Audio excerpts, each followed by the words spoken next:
Hello and welcome to another episode of the Skiing is Believing podcast, brought to you by Ski Racing Media.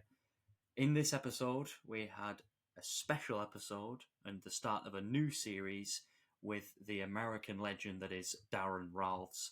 And Alan, what a start to the series it was. In the top 10 series, we analyse and review our top 10 downhillers of all time. Yeah, indeed. And what a start. Great conversation, but can you give us a roundup?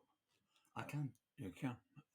Well, we talked about the best downhillers that have ever roamed the world of ski racing, going way back.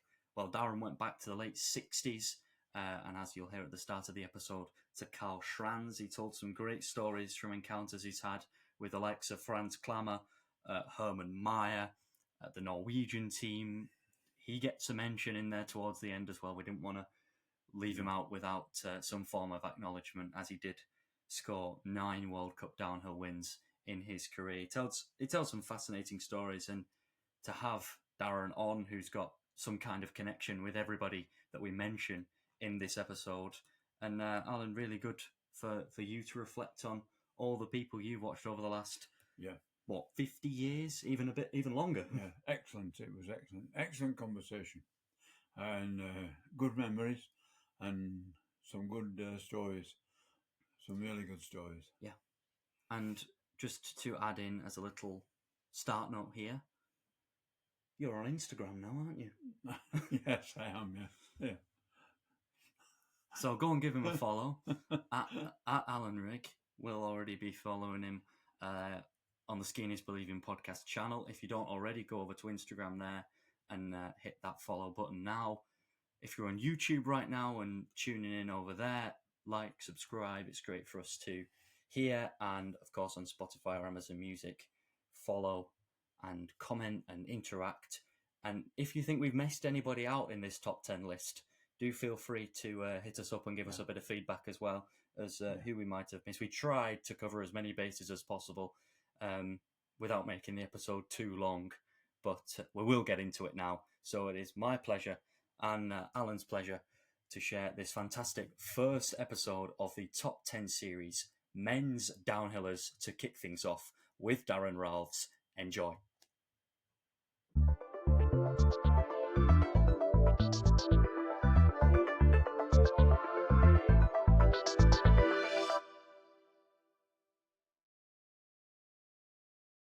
Daron, welcome back to the Skiing is Believing podcast.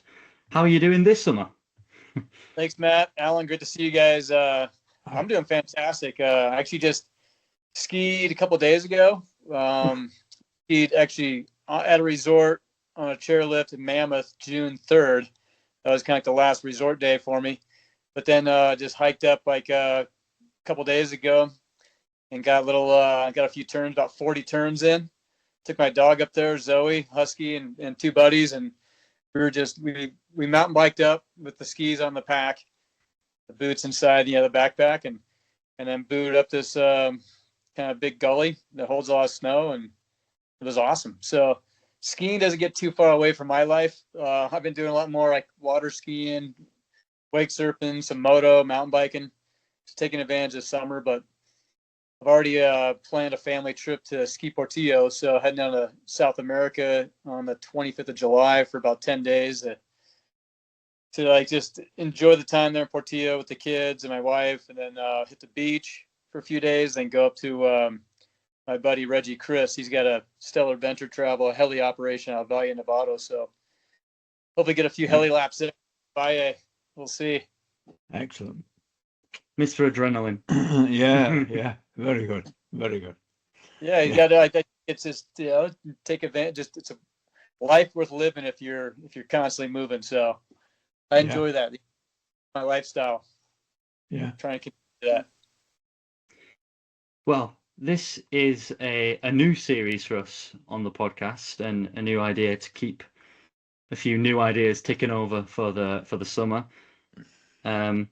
So who better to have than a 9-time World Cup downhill winner, Daron, with us. And I'm going to come to you first, Darren, because we're going to take this chronologically. We've decided that that might be the most efficient method. And someone that not a lot of us remember an awful lot about, but Karl Schranz with those 2 downhill titles speaks for itself. Yeah, I'd say going back, I mean, that's kind of my I guess memory of one of the dominant downhill guys, just from being told stories and just reading about history. But like, he's got 20 downhill wins. What was it, like a 4 times winner in Kitzbühel on the Strife, 2 overall downhill titles, and another kind of like classic Wengen, the Laberhorn. He matched the number of wins in Kitz with 4 wins in Wengen there as well. And to me, those 2 races were the cream of the crop. The classics, Austria, Switzerland, and he was a dominant guy. So I'd go with Karl Schranz as well for in the top 10 of all time downhill ski racers. No. Well, this is a bit awkward now because none of us have put him in. Well, because you're the only one that's gone Schranz, that's gone that far back. Yeah, basically, I don't remember him, to be honest. I'm not saying I've heard of him, but I didn't know anything about him at all. So I'll hold my hand up there. I a lack of knowledge that far back. Yeah, little stuff I know. I mean, obviously, I had some incredible experiences there in St. Anton. He's a St. Anton, Arlberg, a native. And his daughter, when we had world champs in 2001 in St. Anton there, the USA House was this place called Bobo's. It was kind of like a Mexican style, fajitas, downstairs, a lot of tequila. His daughter was working the bar there. And that's kind of how I got to, be basically like introduced to who Karl Schranz was, I think actually Bodie Miller dated her for a little while too, but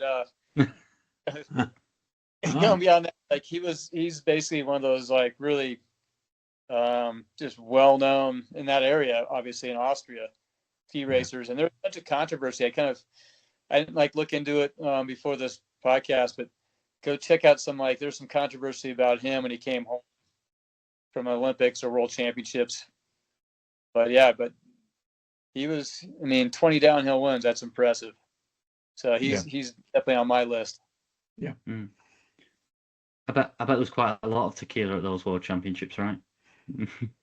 Especially when you win a title. Yeah. What they do there is like, I've never had tequila with orange slices, and that's kind of the Austrian, and usually it's like tequila and lime in the US, but it was tequila and orange, but it was just a lot of like fun. Every time I've gone back to St. Anton, go down to Bobo's and have some fajitas, and just the memories there. Like, that's where the USA House just brings all the Americans in, the coaches, just anybody involved with the US ski team and families, and just any American that's like walking on the street, they see a flag outside, go downstairs, and it was a really cool place to just share, stories and time being in there in St. Anton for that week there for World Champs. Fair enough. Sure. Very good. Next up is a guy who's arguably in the conversation as one of the very best, and that is Franz Klammer. Yeah, well, I've gone for Klammer mainly because I do remember him, and I it's funny actually, a funny story if you like. I used to he's got Klammer stories. Wow. When I started skiing, I used to ski on dry slope, artificial slope, here in England, and Klammer came to one of the opening events of this new slope, 1976, I think it was, something like that, and he actually skied down the slope. And I had seen him. I knew who he was because I've seen him on the brief sections of the Ski Sunday, they used to call it. So, and then when you look at his record, I know things were different. And like you said before, you can't compare to the when they talk about having two planks, they literally did have two planks, didn't they? And really there was no, they haven't got the technical ability what they have today, did they? I don't mean necessarily in the athlete, but in the equipment, So I think Klammer deserves to be up there for not only because he won. I know Matt pointed out to me that when he won races, there weren't many people in them. So I suppose that's another thing. But at the end of the day, with the equipment he had and to see all the people stood along the side and no safety netting and stuff like that, you think, well, he was a top man. I mean, oh yeah. Matt, what's your take on Klammer being a young kid, completely not even close to like being around in that era, but just what are your thoughts or what have you heard about Klammer? Well, I just think as someone that's only ever seen a downhill with an A and a B and maybe even a C netting, to be doing what he did on the same slopes, arguably even harder because a lot of them have been shaved down nowadays. I know that to 5 downhill titles, I mean, that speaks for itself, as well as the most World Cup downhill wins of anybody else, and the consistency over a good period added to that people still talk about whether you were around watching the race or not. The 1976 Olympics at home in Innsbruck on home snow. I just couldn't imagine what that atmosphere was like. I mean, any Austrian would have loved to have been there. Any ski racing fan would have loved to have been there. Well, one of these tickets right here, and I hope you saw this movie Chasing the Line. It was Klammer's basically the movie on the 76 Olympic experience for him and the win. But yeah, it was pretty cool. I got this right here on my windowsill, but it's the premiere of the movie. That was my ticket, kind of like the Willy Wonka ticket, the chocolate factory. But this is really cool. I didn't make the premiere in Austria. But I went to it afterwards, and the reason why I was one of the stunt skiers pretending to be Klammer, and it was a remake on some like really cool POV shots, and follow cam drone stuff. We were on the actual race hill, and Patrick Hofel there above Innsbruck, and remaking a lot of like the scenes, and I took my first run. I had like the full yellow suit, the helmet, just a little kind of like chin strap, the old goggles. I wish I kept the gloves. The gloves are so cool, like the Austrian, Olympic 1976 issue glove. But they're pretty particular about keeping all that stuff there. I had my own ski boots. I sent them to Austria, and they got painted to look just like Klammer's, red Koflax. But it was an incredible experience, and I was floored that I was asked to be part of that. He is arguably the biggest superstar we've ever had in the sport of skiing. He put ski racing on the map. Like Alan was referring to, just the equipment like that he was skiing on, it must have been scary. It was just, edges, but there wasn't they were planks, and they didn't react as well as like today's like skis. And back then it was more of like a finesse, like feel. Like he just flowed down with the mountain. And what Matt, you were referring to, like no A nets, B nets. I mean, they had picket fence and hay bales, and they had that stuff up for us. It was like in the shots, and talking to him. I mean, beyond being like, if I had to pick one, like the top downhill of all time, it's really hard to because of the different eras and all that stuff and how dominant certain guys were. But Klammer would be number one because of just like the charismatic kind of guy he was. I mean, he's the ultimate coolest dude around. And I hung out with him at Sun Valley. I've hung out with him a number of times, like Kitzbühel and different places, but Sun Valley World Cup Finals this last year, I joined him.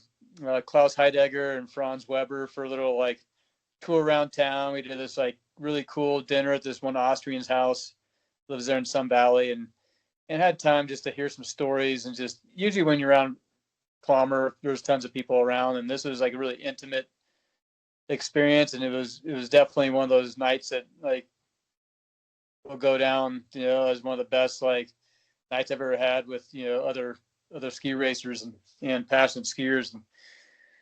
But like yeah, unbelievable. Like I did ask him about that line he took that was like really close to the fence where he made some time in the 76. It was because he is behind in the top, and he was just like basically something he knew was going to work. He didn't want to show it in training, and it just like all came together during the race. And the guy had wild style, and to me, downhill, that's what it's all about. I think it was. I wish downhill ski racing was more like it was back in the 70s, just rough, gnarly, kind of like you got to fight, you got to battle. It's a war zone out there. Now it's so smooth, and then I had the same stuff. It was like really smooth, but we still had some big jumps. And I think over time, like the train's been eliminated a little bit, and the jumps have been smaller, and it took a different mentality in a way to really go for the win back in the 70s as it does now. Yeah, it's good. A real, Thank you. Definitely a legend. Yeah, definitely. Oh yeah. Yeah, you could be talking like a whole podcast on hours on Klammer and the story there. But one real quick one, I came back. I was 7 years away from Kitzbühel. I didn't want to be there after I finished ski racing because I just missed it too much, and I didn't want to be watching other guys have fun with it. I came back 2013, my first time. I ended up forerunning, which is kind of crazy, and that was a great experience for me to be back in the mix in a way. But I was walking after dinner, we were out a little bit, and I was walking by this one place in the center of Kitzbühel, and it's just going off. And I'm looking in there like, who's in there? Why is it so crazy? And this is about 2 a.m, and I got to go for my first run back on the stripe the next morning. And I look in there, and I see Klammer just dancing, having a great old time, and I had to go say hi. So, it's my return back to Kitzbühel. Got a big hug from him, and he's like, "Stay with us tonight." I'm like, "No, I got to ski tomorrow. I'm kicking out the start gates." But it's just, and he'd be up there during inspection, hanging out on the hill, and I'm like, "Geez, I thought you weren't going to even move, today because of the state, of like celebration fun you were in last night." And the guy is he's a rock star. I mean, if there's any rock star in ski racing, it's Klammer all the way. Very good. Very good. Next up, I'm going to move to Peter Mueller, because sort of the couple of years where Klammer didn't win that title, it was Mueller who took it, as well as a couple of Olympic silvers, a couple of World Championship silvers, and like Klammer, a home world champion in 1987 in Crans-Montana, where after 40 years the World Championships will return in 2027. He was 10 years between his wins. Only in terms of World Cup downhill wins, he's only second to Klammer at the moment. And yeah, Alan, he's got to be in there. Yeah, oh, definitely. Yeah, 41 podiums in his career. That's just downhill. That's just downhill, yeah. And I think that's something else you have to consider. We are talking downhill, and a lot of these athletes did more than downhill. So Peter Muller's got to be up there, I think, basically because of, for what he did for the podiums and the wins he got. And what more can you say, really, other than he deserves to be up there? Yeah, Daron, you've got him in your 10 as well. Yeah. It's like we start off with like the first two guys in chronological order with being Austrians, and I got a pretty like strong lineup of Swiss now coming up, for this top 10. And Peter Mueller definitely was one of those dominant factors. 19 World Cup wins. I mean, the stats he laid it out there. But I remember watching like an old VHS tape of him, and just the guy he attacked. Like he definitely went after it and chipped off like, a line, like taking just more direct lines and all that. And I always thought of him as a big kind of like big dude. I saw him. It was really cool. The 90th anniversary for the Lobberhorn race, which must have been like 2018 or 19. They had the 90th celebration. They invited former winners, to come back. I went back, and it was so cool because, hang around guys like Girardelli, Zurbriggen, Peter Mueller. I sat down and had breakfast with Peter Mueller one morning.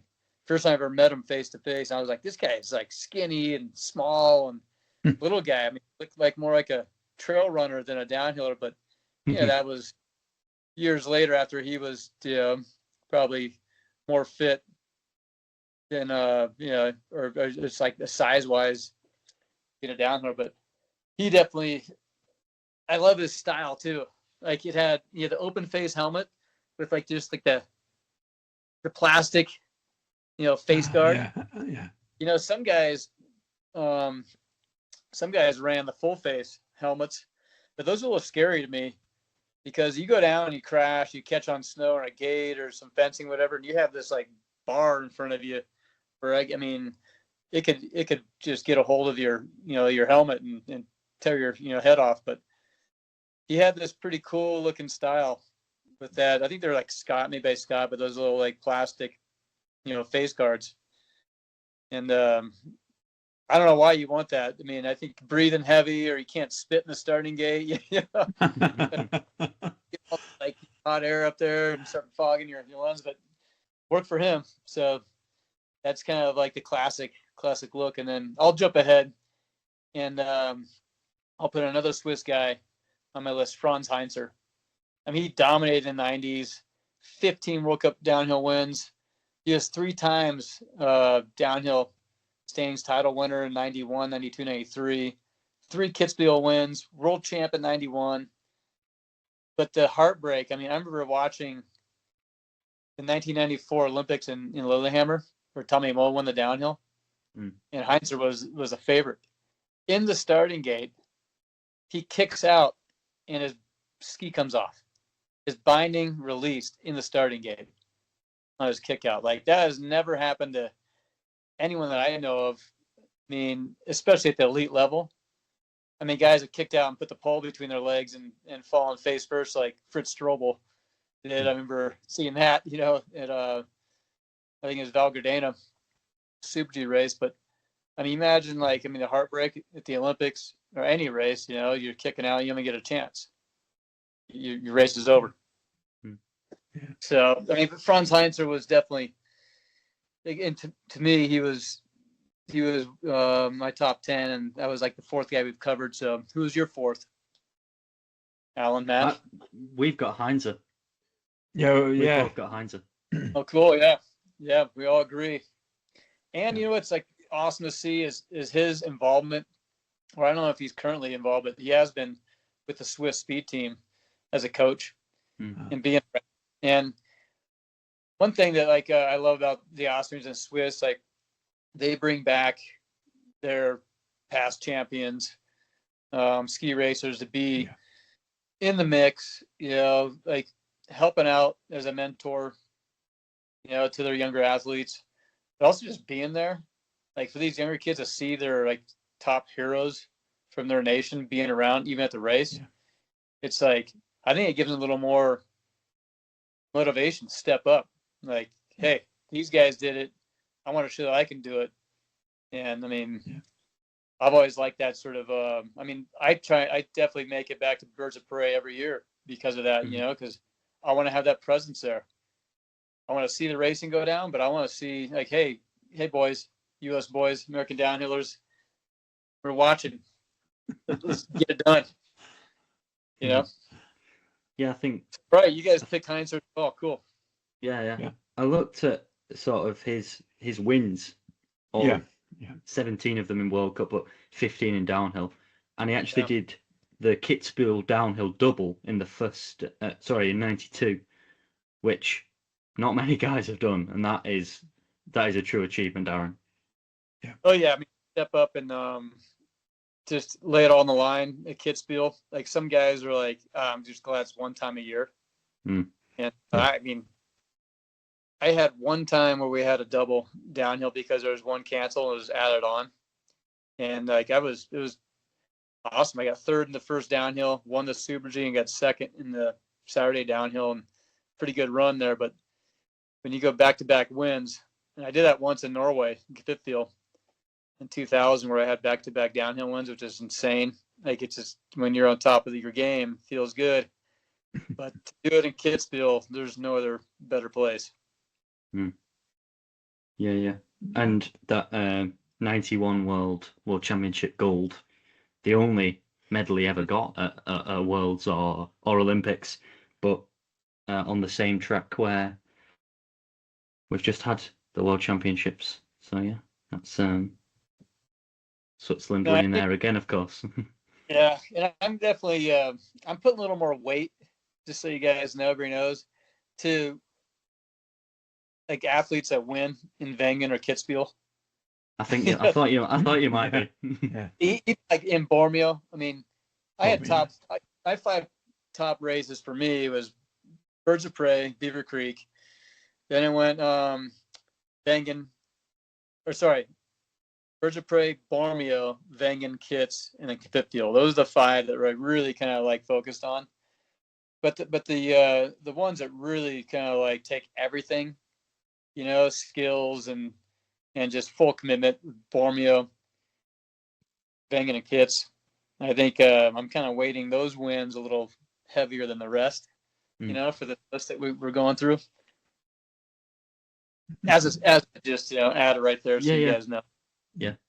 Is that good for Heinze? Yeah, very good. Yeah. You've gone Pirmin Zurbriggen. Zuby. Oh yeah. No, so like you said, like after the 2 Austrians, now we got 3 Swiss. Yeah. Pirmin Zurbriggen, to me, he was just such a dominant overall skier in all disciplines, but he was the real deal. I mean, 10 World Cup wins. He was Olympic downhill champ 3 times. You know, Kitzbühel winner, world champ in Bormio. So going back to like, you know, all the races we're talking about. And I mean, he was just incredible in all different you know, disciplines, but with downhill over all titles. And my first trip to Europe with the school I went to, GMVS, Green Mountain Valley School in Vermont. We went to Saas-Fee October, and we heard about Pirmin Zurbriggen being in this running trail, like mountain race. So we jammed up the trail before the race, about like 20 minutes, you know, uses a little training, whatever, but we just hung out on the side, and it was maybe like the Tour de France, you know, like over there where people are just lined up along the road or the trail.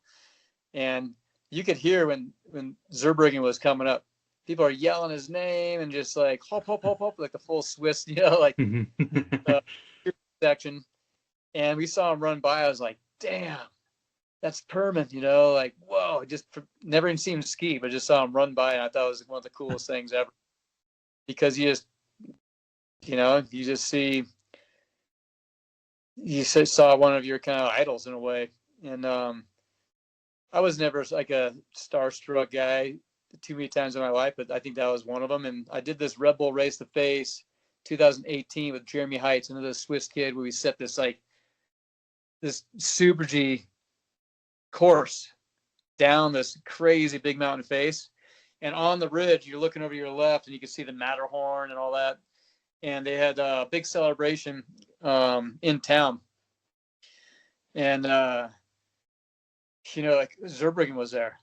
And it was so cool, you know. So I met him just a couple of years ago, and told him about that little story of being up on the, you know, this one trail race that he ran by. And this is like, I mean, probably 88. And that's when he, you know, he was like he was number one dude, number one guy. with the downhill world title that same year. So it was pretty cool experience. But yeah, Zurbriggen is definitely on my list as one of those in the top 10 for World Cup downhill. Neither of us went Zurbriggen either. I got him on a short list, but on a long list, I should say. So- made the 20-man list, did he? Oh, I did, yeah. Easily. So Easily. that was my, like we're halfway through. That was the fifth kind of guy we talked about. Who was the fifth guy that you guys picked? I'm just trying to work out the order, Well, to be honest. I went Go for on, you go. I went for a modern one, Paris. Oh, you're jumping forward. Yeah. Okay. Well, yeah. We'll talk Paris now. He's the Yeah. only. Yeah. I think he's the only current one that we've got. It's the only current one I've got anyway. Yeah. Let's go, because Same with me. he's never won a World Cup downhill title. He's never won a World or Olympic title yet, but he's got now 19 World Cup downhill wins, as many as Peter Mueller. He's done it over 12 seasons where he's had at least one win. And you talk about those famous ones: 6 in Bormio, 2 in Kitzbühel, 4 in Kvitfjell. I mean, I really want him to, and I really think he might win Olympic gold in Bormio at home at 36 in February. Ooh. That's a very big Yeah, pre-Olympic call. I but- never saw that coming. About that. Yeah, you can't count Dom out. He is, to me, as a current downhiller, he is to me like a real true, like we'd say OG, original gangster downhiller. Yeah. I mean, Yeah. just the way he is. He lays on the line. He gets after it. He's got this like wild style, super personable. He's like a lead singer in this like heavy metal band, and it just fits perfect, with how a downhiller like mentality is. But like 3 wins in Kitzbühel downhill, 5 downhill wins in Bormio, and like you said, like he hasn't hit those have those big titles, but to me, wins are better than like individual wins are better than just like being super consistent. It's like say, oh, I got like 10 thirds all year long and I end up winning the downhill title. I mean, it's still cool. It's an accomplishment that I wish I had. That was my number one kind of goal, to be consistent. But first it was like Kitzbühel win, Wengen win, Bormio win, Kvitfjell win, Beaver Creek win. I want to win the best downhills on the circuit. One I missed out was Val Gardena. It's just still, to me, I mean, he's definitely a top 10 there. And he's been, like third. Let's see. He had some, he's in third and second a number of times in the downhill standing. So he's been close.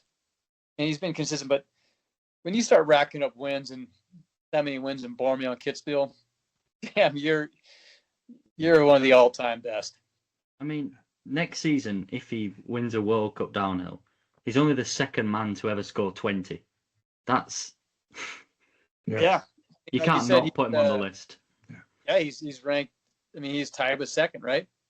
Most downhill wins. Oh no, sorry, third, because he had Schranz at 20, Franz Klammer at 25, and then Peter Mueller and Dominik are here in the 19 World Cup downhill wins. But like he's a stud and super fun to be around. And check out Red Bull did this badass, kind of like, just basically what it's like being at the Strife for a couple of days, following Dominik around.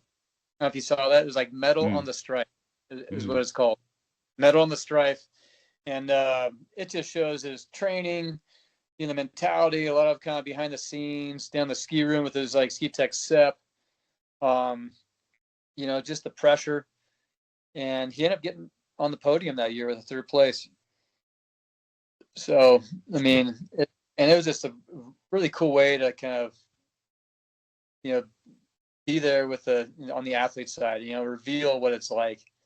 And to me, it's so much more than just like watching a ski racer kick out of the starting gate and come across the finish line. Like, I love seeing behind the scenes how guys like prep themselves and what it takes. And I mean, that's kind of, in anything, I much rather see that behind the curtain kind of look at any sport. And that's a good one. So check that out. Yeah. Yeah. And if anybody has like a second guess of Dominik being in this top 10 list, like after watching that, they'll put him in there. Yeah.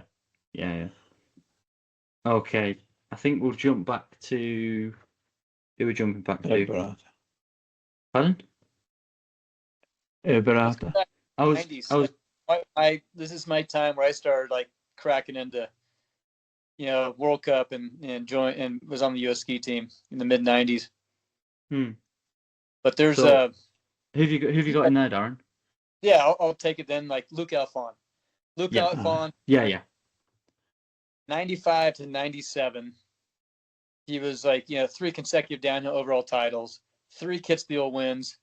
He has 10 World Cup, race wins in downhill. He didn't do it until he was like maybe 31, 32, 33. Like he was in the mix, but nothing like special. And then later in his career, he just came on fire and just had that like such confidence, himself. I think that was, to me, it was a big motivator because, I mean, I won my first World Cup race at 26, but I was struggling from like 21. I was 4th in Norway in a Super G, and it took me 5 seasons to like get a win.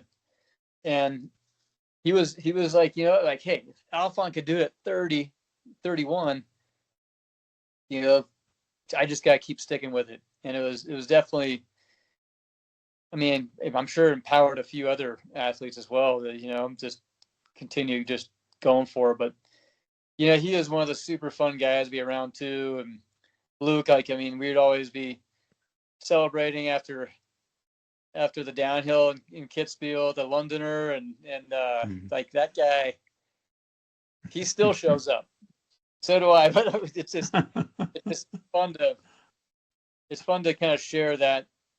I mean, there's so much pressure and so much like that you're putting on the line there, and it's just a huge release. Like after the downhill, to go out there and let all loose. And it's been such a tradition to go to the Londoner and share those experiences with so many of the guys. And I mean, pretty much every top 3 finishers from the downhill on Saturday show up to Londoner, and it's just wild, but it's just a way to kind of keep tradition alive, and I'm a big proponent of that. I always, obviously, having never watched him live or anything like that, but whenever his sons are now on, Neil, and he's at the race, the cameras always come to him, and he's like this, fingers crossed. Yeah, Stella as well, of course.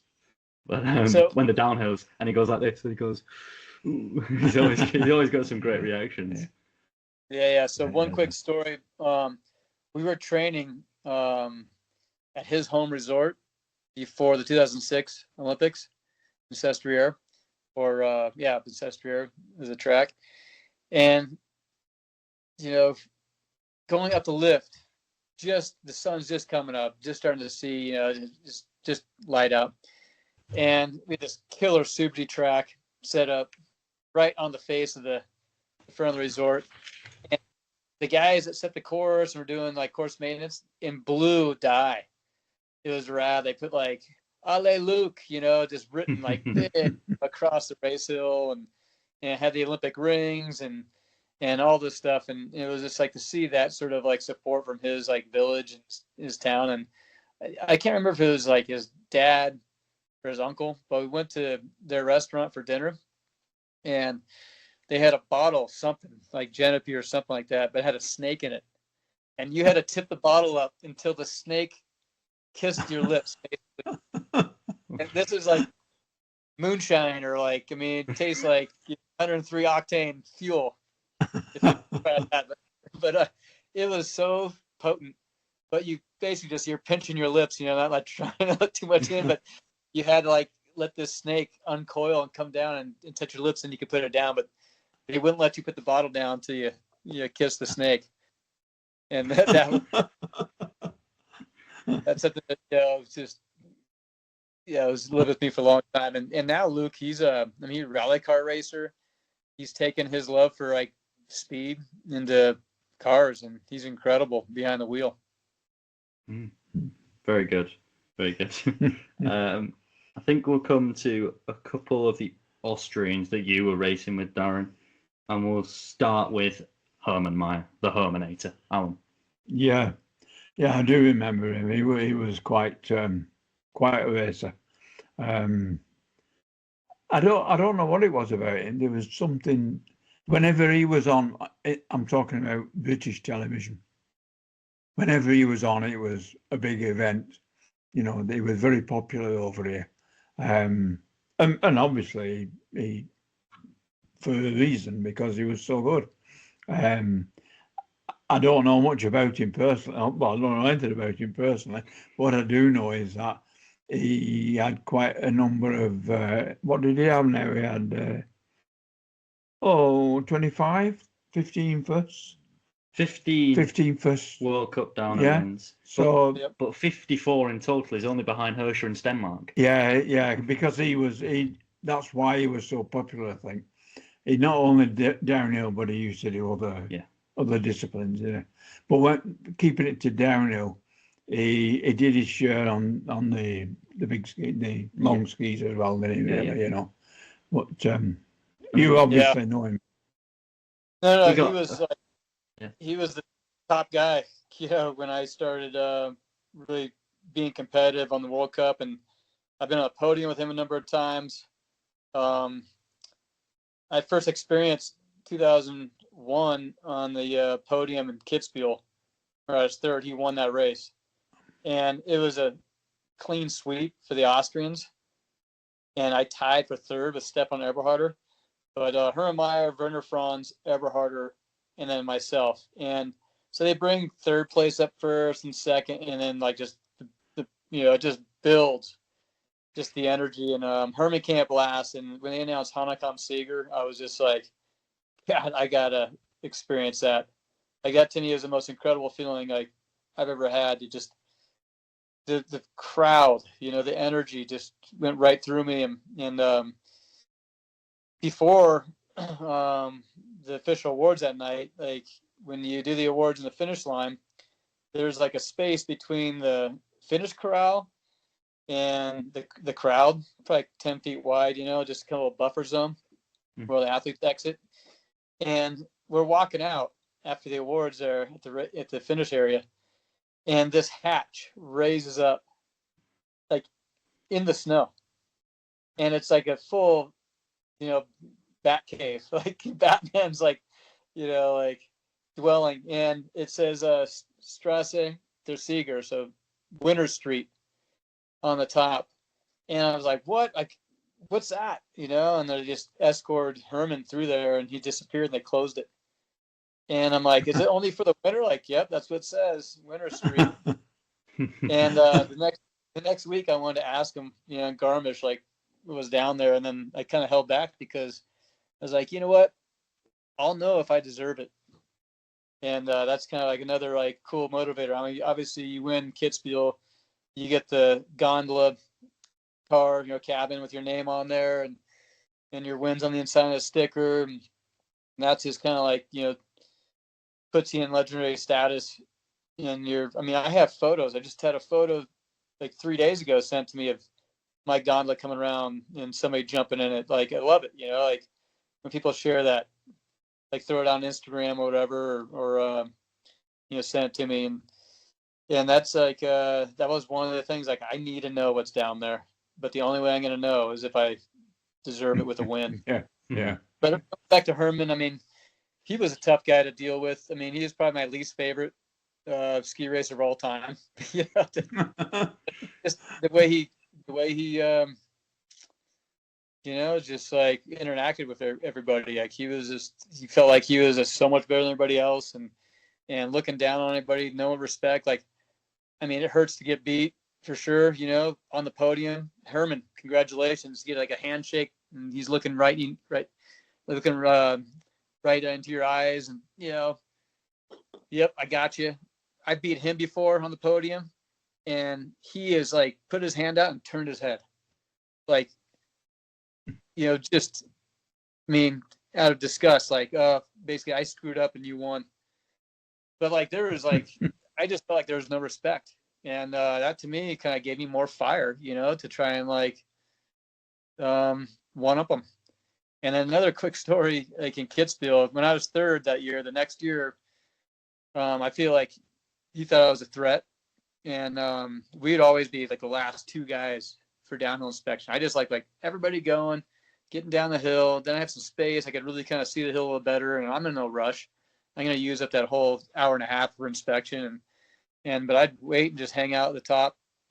And I get down below Mousefalle, and it's a hot day. I got the jacket zipped down, goggles up on the helmet, and I have my eyes closed going over, how I'm going to run that the first two turns off Mousefalle. And I just get sprayed so hard, in the face, covered in snow.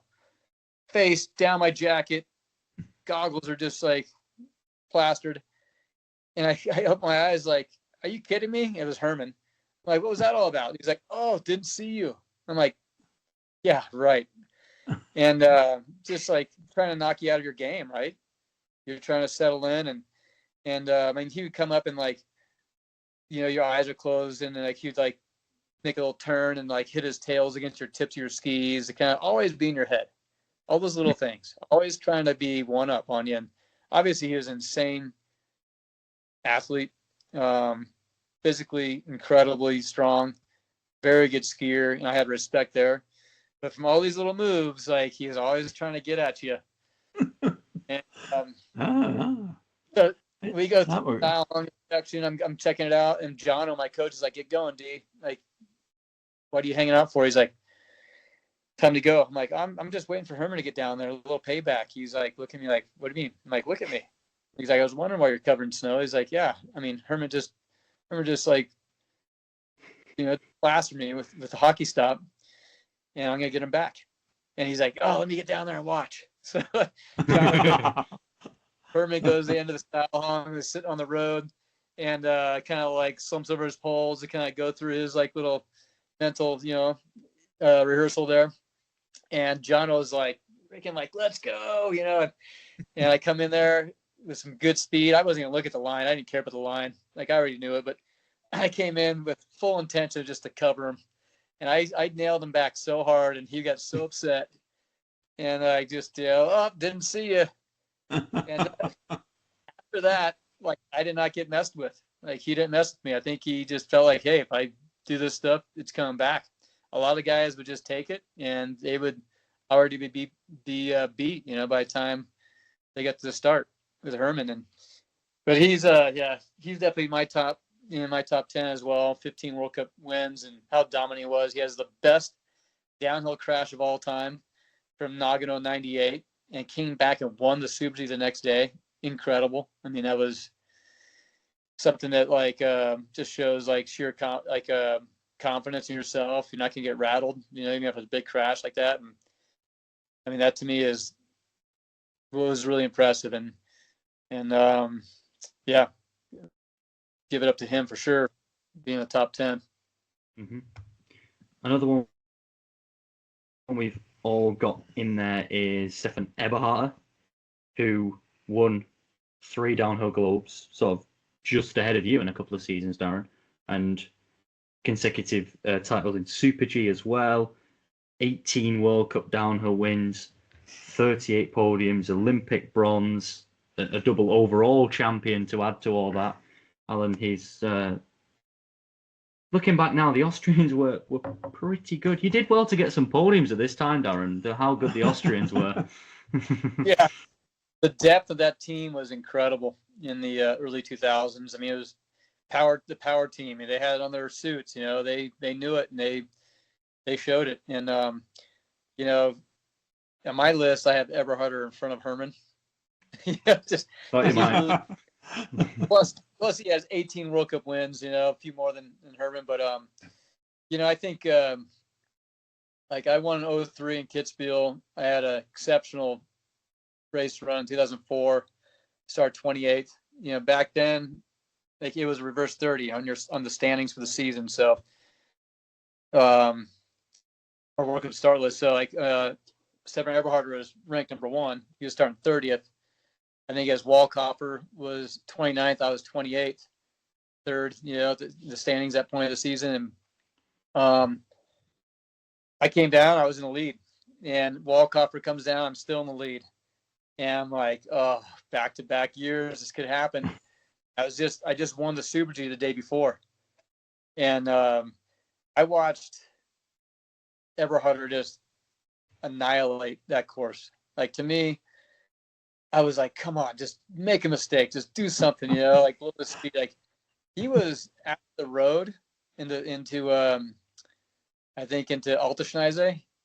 He was over a second up on me, and then I gained a little bit of time on him through Seidelbaum and Durkenschuss, where I was down like to 9/10 or something, and then he came back, and I thought I could ski the bottom well into Hausberg Conte into Traverse, and he just crushed. I think it was like 1.2 ahead. And I was just like, oh my God. And we all knew that it was his last race. And so it was pretty special for him. And I kind of like, well, just lost the biggest race of the season. But got to give it up to that guy. And I think it was a really impressive run.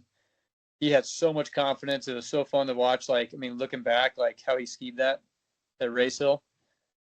And he came out to own it, and he did. And, we had a good relationship. I ended up taking over his serviceman, Thomas Bergler, who was super dominant. I mean, he's Kill Days tech now. I went into Atomic probably like 2/3 of the way through the season to meet with the race director and saying, hey, I want to put my name in the hat.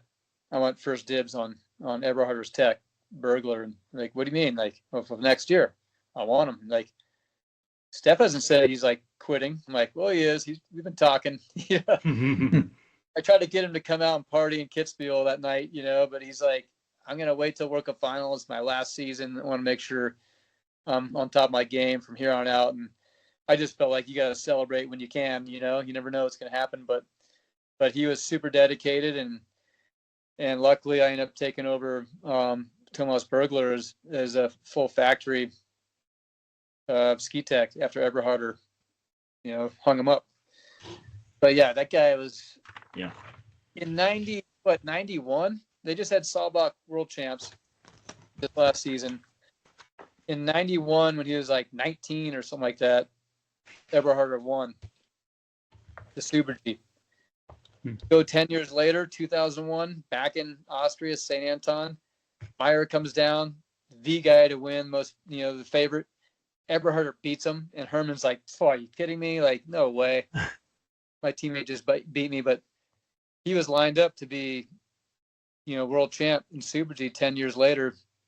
But then some like Californian, got in the mix and bumped both those guys back one. Yeah, he was all right, wasn't he? But I multiple times on the podium with Eberharder, and he got me more than I got him. But yeah, it was like, to me, to this day, he's one of the coolest guys also, and I love like seeing him whenever it happens. Yeah, he made I'm just saying it's hard, like when you're battling these guys, you have a lot of respect for all these other athletes, but I mean, you want to win more than anybody else. But there's like shared respect, and when it goes back and forth like that, it's it's really cool, and to still have these relationships years later after racing against each other, it's something special. Yeah. One guy that I got, you didn't, but Daron, he wasn't in your list, but I think you wanted to mention him, was Michael Valkoffer. 3 downhill titles, a couple again when you were still racing. 14 wins, world champion in 2003 in St. Moritz, a pretty difficult track there. Olympic bronze in 06 as well. Again, part of that great Austrian team. Yeah. But he doesn't make your list, so I don't know why I'm asking you. No, I don't. Well, the thing is, there's so many. Yeah. There's so many who could, for different reasons, You know, Yeah, and like Darren could make it, but for the fact he's actually on the program, you know, well, you can't. I mean, Go on. Volkopper was on my add-on that I wanted to mention. Like, just incredible guy. I mean, we're probably the tightest out of anybody that I raced with. I see him once a year, stay at his hotel. He's come out here to Tahoe to visit, and he brought his family, and just like that's fun for me to share. Just later in life, just get-togethers, hang out, time. But he was definitely a tough guy on the circuit. I thought, okay, when Eberharder's out, like it's my time. I'm going to take this title now. It was my year. Like, so 2005 and 2006, right? I was like lined up to be the next guy. And since Eberhard retired, Walkoffer came in and just took over Eberharder's role. So, I didn't put him on the list because we're at like 10 now. And the guy that I'd say supersedes Walkoffer by a little bit is D-Day Kush. Yeah. D-Day Kush, 12 times, woke up like downhill wins. Walkoffer had 14 downhill wins. But like Kush, I mean, he had 4 discipline titles in downhill, 5 Kitzbühel wins, the most of all time. And even at 37 years old, he got his last win. He before I even started racing, Kitzbühel in '98, he won. My first year was 98, yeah. And then he wins I think he's a year younger than me. So he's just, but like incredible, longevity of a career. And he started really coming on to, the later part of his career when he was 34, 35, 36. But I put Kush in there for sure, which, is just, Michael's deserving for sure, Walkoffer, but Kush gets the nod for me. I remember when we spoke to Manny Osborne Parody last spring, he was saying that I wanted to beat Volkoffer in Kitzbühel before he retired, and that he did it in his final year. I think it was 2006 or something like that.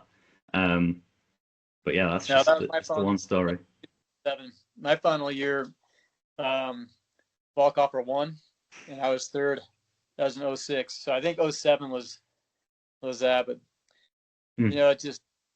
So, who was your 10th? Who rounded out the top 10 for you? So we've got a few different ones because we didn't have Zurbriggen or Alphon. So who else did you have in the top 10? We've got Kush. Yeah. Svindal. We've got Kush, Svindal, and Beat Voits. Yeah. Okay. So we'll run through those. So Kush, I mean, sort of 5 Kitzbühel wins over the course of 14 years. It's incredible, like you say. Those 4 Globes, couple of World Championship silvers. Great racer, and like you say, the longevity was even more impressive. I'm sure you've got something to say about Axel Lund-Svindal, Alan. Yeah, I mean, he had 14 firsts, and he had 32 wins, so 32 podiums. 32 podiums, sorry. Yeah, I bet he wish he had 32 wins. Yeah, I mean, he was a top man. Yeah, top 2 man. Titles. Yeah. What, double world champion, Olympic champion, overall champion even before he'd won a World Cup downhill title. I think sort of he's still very heavily involved with the Norwegian ski team and sort of still is a massive representative for them. Of course, at the time with they'd been struggling a bit after Schuss and Armot, and he was sort of the guy that, in terms of downhill anyway, that got them wins and then handed it over. I think the last time Norway had a clean sweep before this season was Svindal, Jansrud and Kilder in 2016 or something like that. Yeah. Just another one that went on and on. I think maybe till he was 36, Daron, something like that. Yeah, I couldn't say on the age, but I agree with you. I mean, Svindal was super dominant. I mean, something about the Norwegians. Those guys just keep racking up Olympic and World Championship medals and overall titles, and it's so impressive. It's just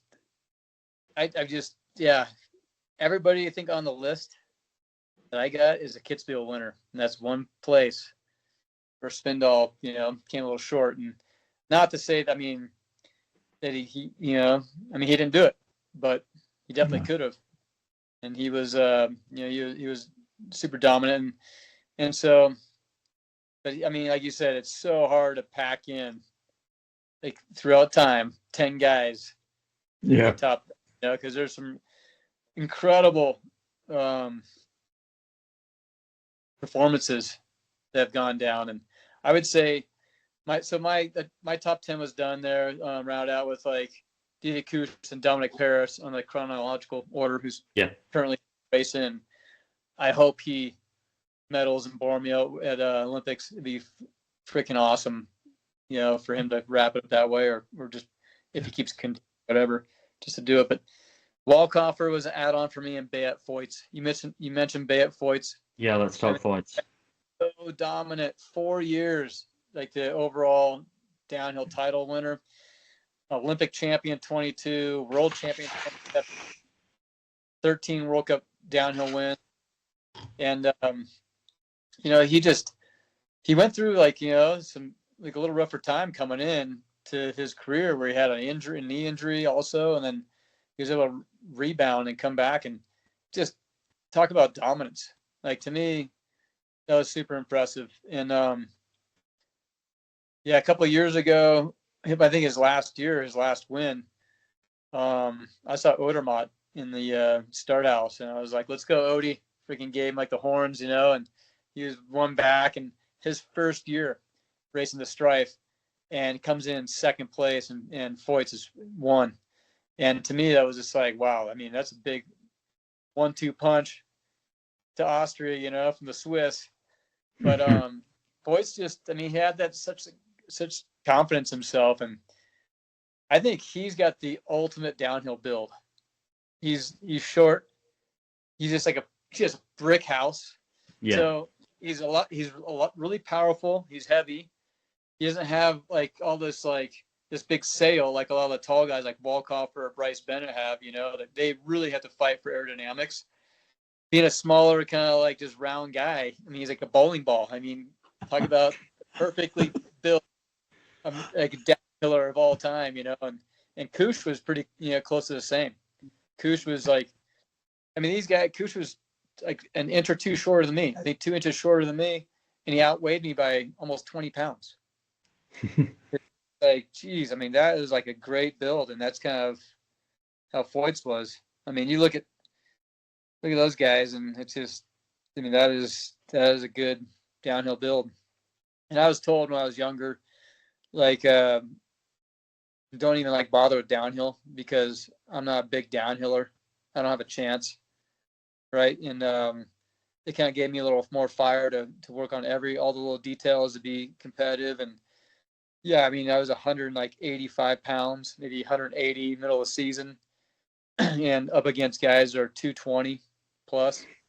Most guys will say 210, at least over 200 pounds, for downhillers. But it's like, hey, I'm going to find ways I can go faster than these guys in the turns. And I have an advantage of being better in the aerodynamics.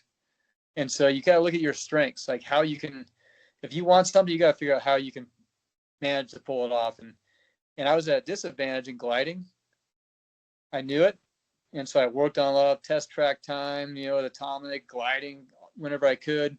But okay, where I could really pull away is like skiing a line that no one else can, skiing it better. And those are my, you focus on your strengths. But if I could have added on another 15 pounds and carried it well, like Kuss, I would have opted for that option as well. Yeah. I think with Foyts, there's someone I can talk about sort of, his last couple of seasons, or my first couple of seasons sort of watching it, and I'll always remember him as that big, strong, powerful, classic downhiller, I suppose. There's not many of them going around anymore, and he potentially one of the last ones. But Olympic champion at, I think he was maybe 34, 35. That was his last win in major competition. He then retires after Kitzbühel the next year. And I'm thinking, if he carries on, he could still be winning World Cups, arguably. Yeah. Awesome. Yeah, I mean, it gets to the point where, I mean, I think it's better to go out on top and feeling great about your performances and not like whittling down or through injuries or slowing down. That to me is like the way I never wanted to exit the racing world. And I have a lot of respect for the guys that do the same thing. Go out on top. And Kush did it. I mean, just like obviously Marcel Hirscher, all time, just pretty much greatest on the men's side. But go out on top, and you come back like years later and like I could still compete with these guys because you were doing it when you left. And that was a hard thing I struggled with was exiting a sport. I'd say early I was 32 when I finished racing, but I was just, as an American, it's tough. You're on the road so much, and you don't have a chance to go home for a night or two in between races during the week to the season, like all the Europeans do. And it's that kind of was starting to drain me as a person. And I was like, hey, to have like these incredible experiences my last season and walk away and do something different was kind of like my goal. And I actually announced my retirement in Beaver Creek, the second race of the season. And everybody was like, how can you say this now before the Olympics, before you have what if you have a great year? How can you say you're going to retire after that? Like, that's what I'm counting on, And it makes you kind of look at things to be a little more special. I know a lot of guys like Kush, Travis Ganong, those guys announced retirement in Kitzbühel. And it's like now, I mean, and if you're announcing your retirement in Kitzbühel, you're retiring at the beginning of the season pretty much. But like push through to the end, and then you're making every moment count, every race, kind of like Eberharder did, right? His last year, right? He didn't want to go out and celebrate the night after his Kitzbühel win because he knew he had 5 races left and he wanted to be at his best. Yeah. So then, yeah, but didn't you win Beaver Creek, Bormio, and Wengen in your last season? I did, yeah. And third in Kitzbühel. So it was, I mean, Wengen was like the big one that I really wanted to take down because I only win there, yeah. And I was second there one year, crashed an auto boat, and I couldn't ski the next year in Wengen, which was a heartbreak. And so a lot went into that next season in Switzerland or the Lauberhorn. But it's I feel like I have, what's really cool is I've talked to all these guys that are on this list. I personally know them, and I have a huge appreciation for those ahead of my time, what they did for the sport, the ones I compete against, and the ones now. And it's something, it's just like I'm really removed from the racing world, being in the U.S. all the time, but I went to a lot of races last year. I was in Beaver Creek, went to Kitzbühel, Sun Valley, World Cup Finals. I was at World Championships in Saalbach. I mean, it's pretty cool to drop in and see these guys and rub elbows with guys like Klammer, the same races. So it's a small, I guess, core group of guys that continue to come back. And I like being. A couple of current shout-outs, because despite amassing 12 World Cup downhill wins and 2 titles, we've not even spoken about Alexander Arnold-Kilder, and that guy deserves a shout-out. Yeah, I think so, yeah. Yeah, Yeah. he's Took- definitely Took It World was down. Championship silver behind Odermatt in 2023. Won the overall title in COVID. Then went and won the next two downhill titles, and obviously hope he's back soon enough. Yeah, I'd love to see him back and back on top of his game. There's another one, and I'll throw one more. And this guy was a total, in a way, I don't want to make it sound bad as a flash in a pan, but like came on so strong and then just, unfortunately was out due to injury. But Cyprian Serzan wins Bormio, and if you win Bormio, that's a good indicator of what you can do on the Hahnenkamm. But he comes back and goes back-to-back wins on the Strife. With the second day, I saw Odermatt's run. I was like, whoa, that's going to be a tough one to beat. And he came down and just smashed it. It kind of reminded me of like what Eberhardt did to me. But like winning back-to-back days. And then, on the podium some more times, and then he had that nasty crash in Bormio next year. And it just sucks to not see him, be able to kind of progress and have a chance to ski. I know he's working really hard, and I follow him on Instagram, so I see all of his training and things are looking good, and he's committed and dedicated. And I think there's a big year for him coming up, like anybody, going in Olympic season. But Cyprian is another one of those guys, just true downhiller. Yeah. He is willing to take all the risk, and you're playing a fire at times, but that's exciting to watch. Like I'm not all about just results and wins. I want to see killer performances, and he throws them down. He delivers.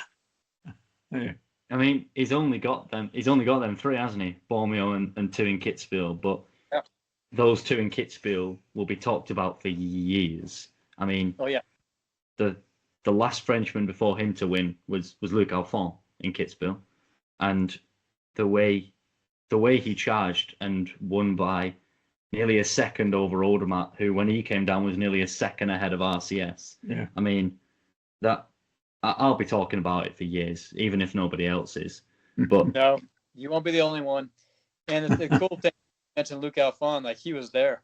Yeah. Right. And I was hanging out with both those guys on that evening, and it was just so fun to see that French pride and how like Luc was truly just genuinely like so excited for Cyprian, to see it happen again from the French team. But yeah, we could talk downhill stuff all day. I mean, it's the coolest event out there in ski racing, and it's just, I mean, the skills and the mental fortitude you need to like compete at a high level and be one of these guys. This list is it's admirable for sure. And like my goal was, I wanted to be fast and everything, but downhill was number one. And it's just it was pretty amazing to be able to put together. But it's still I would like to see the jumps get a little bigger, back like they were in the years ago, and a little rougher. They talk about like they're starting to put turns in to slow the guys down because they're so good, they're so strong, and then the equipment's so good. It's like the smoother you make it, the faster you're going to go. Yeah. Like beat that track up. Like have these guys out of their tuck fighting for turns and getting just tossed around. I mean, it's one going to be more exciting to watch too. You're gonna see a bigger separation when everything's easy.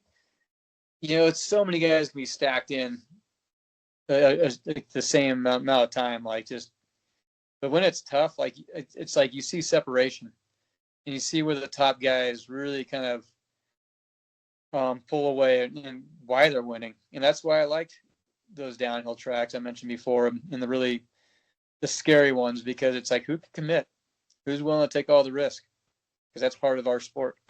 Yeah, absolutely. Yeah, very good. Very good. Couple of last things. Alan. Yeah. as a man that right now doesn't come into the conversation of this list on 4 downhill wins, but could Marco Odermatt be spoken about in this conversation come 5-10 years down the line? Well, personally, I probably not as a downhill, no.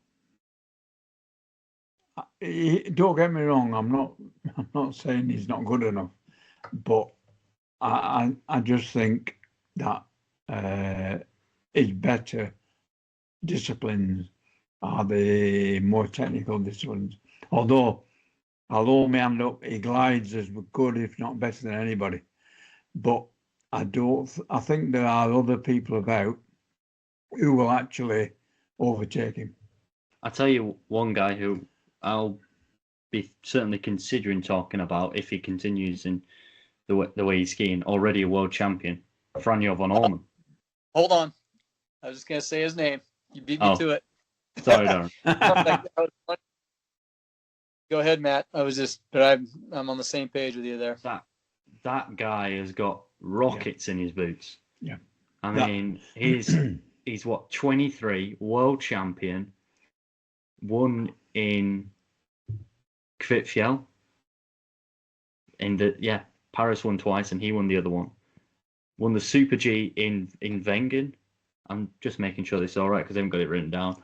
And sounds right. He's got future superstar written all over him. He's got future downhill champion written all over him. Yeah, that's one of the reasons why I don't think Odermatt's going to do it, but going to be the top dog. I mean, you can just look at the Swiss team now and say it's like the Austrians at the start of the 2000s. Oh, yeah. Alexis Monet as well. You spoke about Bormio. Yeah. He wins Bormio, second in Kitzbühel, World Championship bronze, and he's in the Olympic discussion.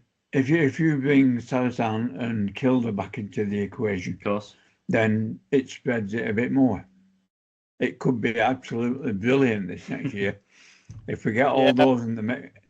I mean, you want to see that all the best guys around, right?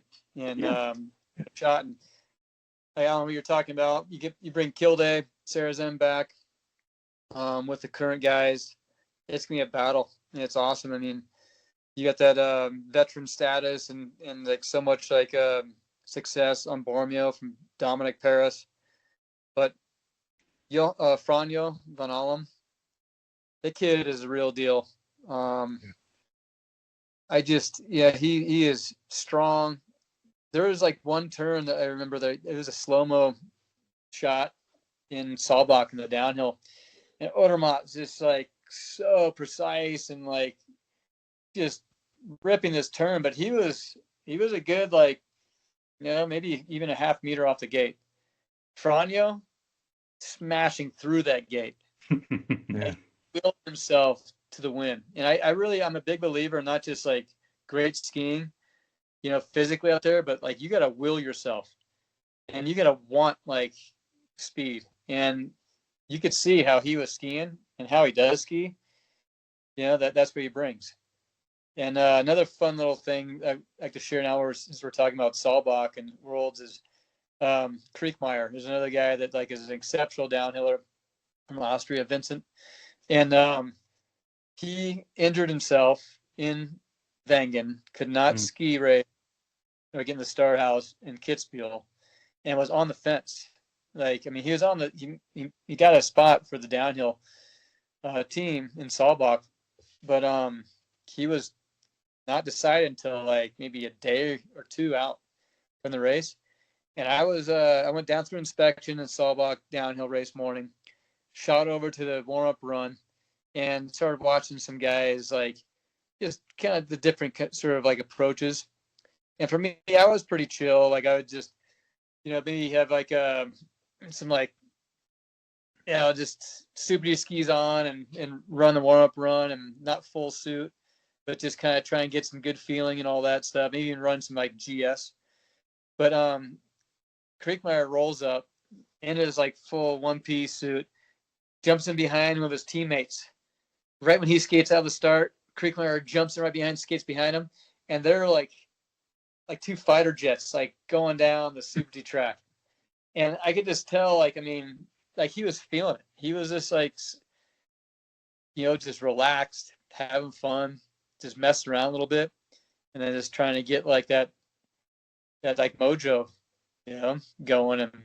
And he put down a really exceptional run as well. Like it was second place, silver medal there at in Saalbach. Just crazy. But like I like seeing those like different, like going back to behind the scenes. You look at like watch these guys how they prepare themselves, and some like everybody's a little different. Some guys are just like Miha Horvat, the Slovenian, had a great season last year on the podium a couple times. He was super intense, full suit, just gunning out of the start. Had his like ski tech bring another pair of skis down. He's trying to get up to like race speed, and he pushed too much. Like he made a mistake there. It was too tense, as opposed to Kriegmeier being super relaxed and just letting it go, letting the flow take over, and then Van Allen kind of the same way, but like willing himself to get down there faster than anybody else. Like it's fun. Downhill's a fun sport to watch.